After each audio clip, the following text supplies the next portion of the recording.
Hello everyone, I'm going to be talking about the different contractions. I have my diagram here. First off, I'm going to be talking about the primary contraction. It starts with the biphasic reticular contraction that moves everything up. The cranial sac goes up, the cranial pillar goes up, the dorsal sac goes down to the ventral sac, and then the ventral sac pushes everything to the middle, which then it relaxes and moves everything forward.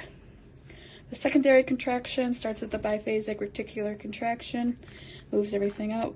The cranial sac goes up, the cranial pillar goes up, the dorsal sac goes down to the ventral sac then goes up to the dorsal sac, and then goes down to the cranial sac.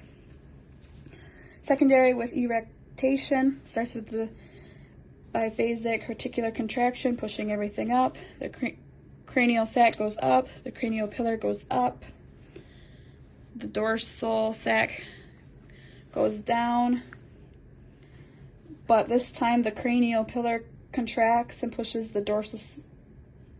to the dorsal sac, and then the gas is erectated and the ventral sac pushes up everything towards the middle. Primary with rumination, the reticulum contracts and a bolus is regurgitated, and that is when we see a cow chewing her cud.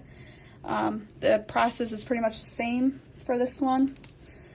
The biphasic reticular contraction pushes up, the cranial sac pushes up, the cranial pillar pushes up, the dorsal sac pushes down and to the ventral sac, and then the cud is swallowed.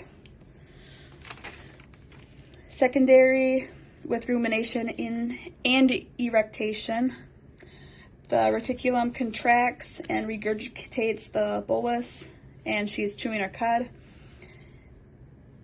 Everything else is pretty much the same again. The biphasic reticulum contracts, pushes everything up. The cranial sac is pushed up. The cranial pillar is pushed up.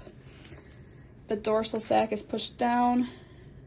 And then the dorsal sac sends it back to the middle. That is it. Thank you.